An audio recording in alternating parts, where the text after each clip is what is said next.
So, ang Israel ngayon mga sangkay ay may ginawa na pong hakbang para po sa mga Palestinians na nakatira po doon sa Gaza. At ngayon, isinasalba po ang buhay ng mga Palestino mga sangkay ng Israel. At tingnan po natin ang update sa digmaang ito mga sangkay dahil nga po ayon sa balita, mukhang lulusob na po ang 300,000 na mga kasundaluhan, reservist po ito ng Israel.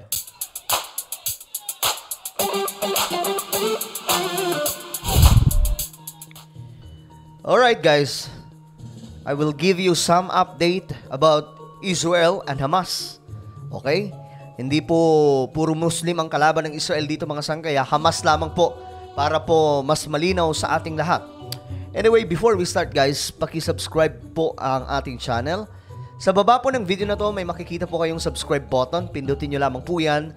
Tapos i-click nyo yung bell at i-click nyo po yung all. Ulitin ko, click the subscribe down below, click the bell, and click all. So, kung kayo na nanonood sa Facebook, paki-follow po ang ating Facebook page. Alam nyo mga sangkay, nakakalungkot po itong nangyayari sa bansang Israel. At laban po, actually hindi po ang kalaban dito Palestine, kundi Hamas.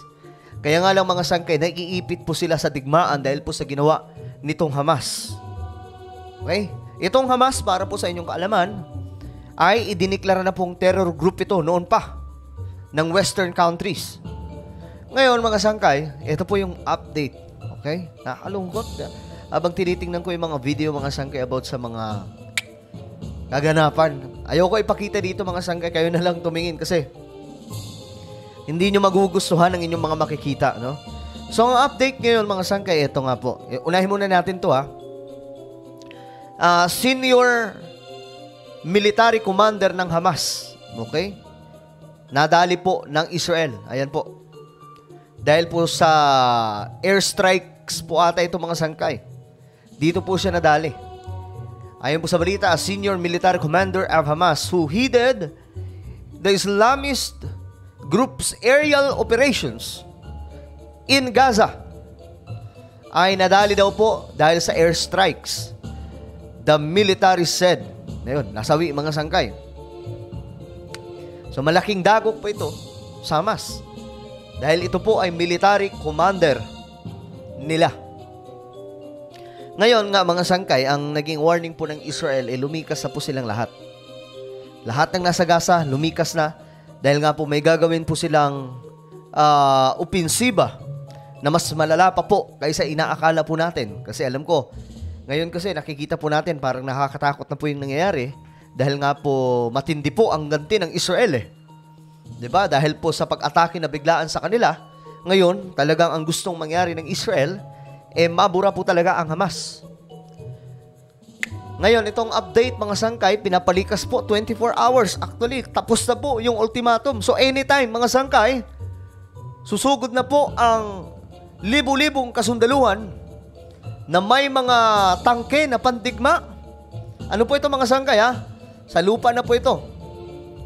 Talagang offensive na pag-atake ng Israel. Hindi na po airstrikes. Or siguro kasama yan mga sangkay. Pero itong ofensiba ngayon, 300,000 na nakapalibot po dyan sa Gaza.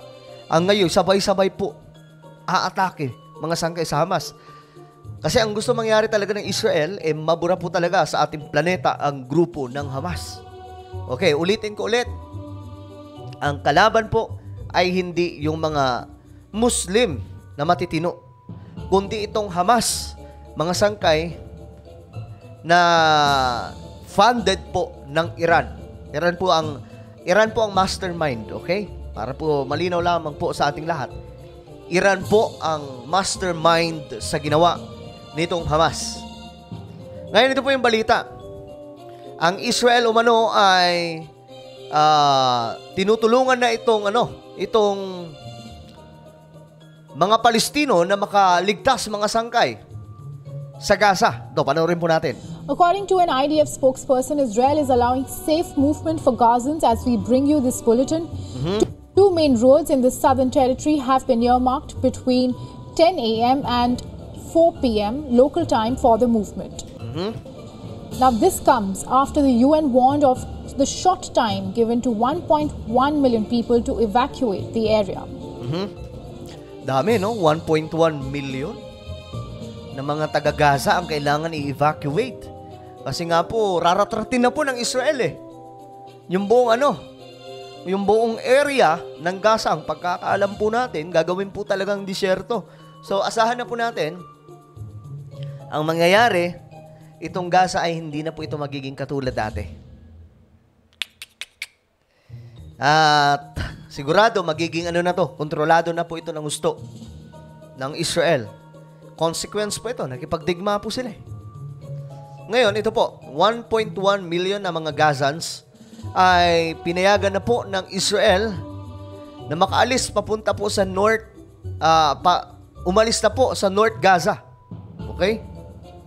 In a statement on social media X, the IDF spokesperson said, and I quote, Ito yung magiging daan, mga sanggay. "For your safety, take advantage of the upcoming time to move south from Beit Saan ba? to Khan." Wait lang, balik tayo.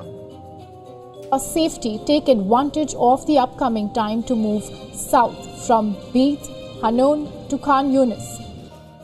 Mula dito sa Beit Hanun, papunta sa Khan Yunis. Unquote. Now, the map shows the route which has been allowed by the IDF for safe passage. The route is from Beit Hanun to Khan Yunis. The tweet further says that the residents of the beach, sand, and west of Olive will also be allowed to move on Daldul and Al Sana streets towards Salah al-Din and Al-Baha streets. Ito yung mga dadaanan nila, mga sangkay, kung paano sila makakatakas dyan sa Gaza. Ito po, mula po ito sa Israel. Ayan an important statement to the residents of Gaza City. In recent days, we have appealed to you to leave Gaza City to the south of Wadi Gaza in order to preserve your safety. Okay, mula po ito sa Israel. I would like to inform you that the IDF will allow, or itong IDF, ito po yung Israel Defense Forces, will allow movement on the indicated streets without any harm between the hours of 10 to 4? Tama ba? Anong oras to? For your safety. Take advantage of the short time to move south from Beit Hanun to Khan Yunis. Okay, ito po yung tatakbuhin nila, mga sangkay, May binigay po silang oras. If you care about yourself and your loved ones, go south as instructed. Rest assured, ito yung ng Israel, that Hamas leaders have taken care of themselves and are taking cover from strikes in the region. Residents of the beach, sand, and west of Olive will also be allowed to move on Daldul and ito yung mga lugar ng mga sangkay. Okay. Our correspondent Jody Cohen sends us the latest updates from Ra'anana, Israel. Jody has been covering the Israel war for us very closely from Ground Zero. Take a look. Yes, so Israel warned Palestinian civilians in northern Gaza to move to southern Gaza. Papunta sila sa southern Gaza. Reportedly, about 420,000 people have managed to move. Israel has accused Hamas of stopping more from moving, and Hamas reportedly told people not to listen to Israel's warning. And grabe, no? Itong Hamas talaga, makikita niyo, mga sangkay, na masama po yung kanilang intention. Biruin mo, ang gusto mangyari ng Israel, itong Palestinian, ay makaalis po sa Gaza dahil nga po, maiipit po sila sa gera. Pero ang gusto mangyari nitong Hamas, ang gusto mangyari ng Hamas, magstay lamang po ang mga Palestinians na nasa Gaza, bahala na kung ano ba ang mangyayari. Dito natin makikita, mga sangkay, ang tunay na intention. Ang Israel gusto makaalis, ang Palestinians, while itong Hamas. Ang gusto po nila mangyari, magstay kayo dito. Damay-damay na. Parang ganun, mga sangkay. That it was propaganda and fake news. So in response, Israel dropped leaflets over the neighborhoods of northern Gaza to say that it was true and that people should move to safety. Now, Secretary of State Blinken said that he's working with Israel to try and secure safe areas for Gazans. Israel says it's established evacuation corridors and that people should go in these between the hours of 10 a.m. and 4 p.m. today, giving more time for civilians to be able to move to the safer areas. Now, Israel says it's doing what it can to save Palestinian lives while trying to defeat Hamas, which US Defense Secretary Lloyd Austin, remember, said was worse than ISIS, and President Biden has now called them also worse than Al-Qaeda. Okay, so yan po ang mangyayari mga sangkay. Ang IDF ay nagbahagi po ng impormasyon na pinapayagan na po ang safe movement sa mga taga-Gaza sa dalawang main roads in the southern territory between 10 a.m. Ano to? 10 a.m. to 4 p.m. ba? Mga sangkay, itong 16. Hindi masyado tayong sa oras eh. Saturday. So, I hope na maisalba mga sangkay kasi sabi nga po ng IDF, kung mahal nyo ang buhay nyo, mahal nyo yung mga pamilya nyo, malis na kayo dyan kasi madadamay kayo. Itong Hamas naman, sinasabi ng Hamas na, hindi, dito lang kayo. Diba? So, let's pray for Israel and Palestine na sana po matapos na po itong digmaan mga sangkay, bagamat alam po natin na ito po ay bahagi ng propesiya na nasa Biblia. Sa huling mga araw, mga sangkay, ito talaga mangyayari. Kasi ang Israel po yung prophetic time na tinitingnan po ng marami sa mga Kristiyano. No? Well, ano po ang inyong opinion, mga sangkay, tungkol po dito? Ang Israel ngayon ay sinisikap na isalba yung mga Palestino mula po sa Gaza. Just comment down below. And now, guys, I invite you to please subscribe my YouTube channel, Sangkay Revelation.